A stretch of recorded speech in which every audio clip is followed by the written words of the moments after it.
पूर्व के चनावा पश्चिम गईले हो, आमारो वे आछो धार। पूर्व के चनावा पश्चिम गईले हो, आमारो वे आछो धार। घर में के बेटी कहाँ गईली हो, घरवा का गईली सुन। घर में के बेटी कहाँ गईली हो, घरवा लागे सुनसान।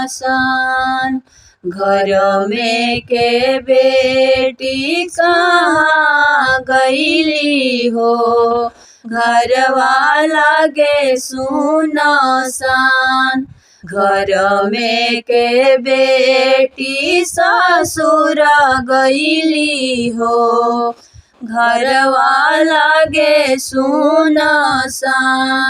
घर में के बेटी ससुर गईली हो, वही से लागे सुनसान। पापा जे रोवेले कबे कबे हो, धोतिया भी चाही के बेर। बाबा जे रोवेले कबे कबे हो, धोतिया भी चाही के बेर। घर में के बेटी कहाँ गईली हो, घरवा लागे सुनसान। घर में के बेटी कहाँ गईली हो, घरवा लागे सुनसान। घर में के बेटी ससुर गईली हो, वही से लागे सुनसान।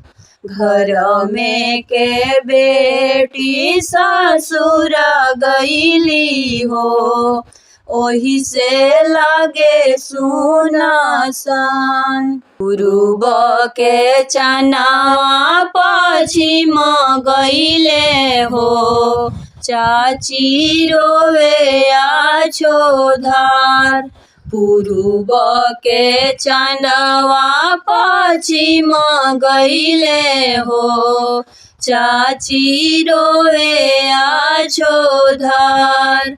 घर में के बेटी कहाँ गईली हो, घरवा सुनसान होय।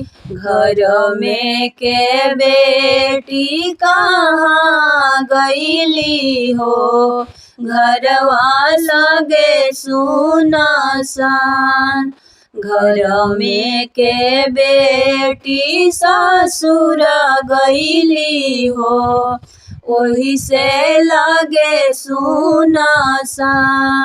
घर में के बेटी ससुर गईली हो, वही से लागे सुनसान। चाचा जे रोवेले कबे कबे हो, पनिया पियाही के बेर। चाचा जे रोवेले कबे कबे हो, पनिया पियाही के बेर। घर में के बेटी कहाँ गईली हो, घरवा लागे सुनसान।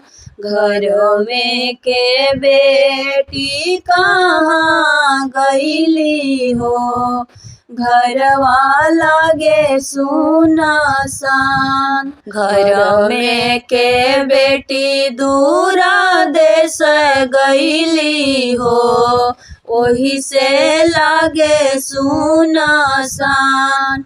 घर में के बेटी दूरा देश गईली हो, ओही से लागे सुनसान। भाई जे रोवेली कबे कबे हो, चुलिया लिपही के बेर। भाई जे रोवेली कबे कबे हो, चुलिया लिपही के बेर। घरिया जे रोवेले कबे कबे हो, रखिया बांधही के बेर। भैया जे रोवेले कबे कबे हो, रखिया बांधही के बेर। घर में के ननदो कहाँ गईली हो, घरवा लगे सुनसान। घर में के ननदो ससुर गईली हो, घरवा लगे सुनसान। घर में के दिदिया कहाँ गईली हो, घरवा लगे सुनसान। घर में के दिदिया दूरे गईली हो, वही से लागे सुनसान। घर में के दिदिया सासुर गईली हो, वही से लागे सुनसान।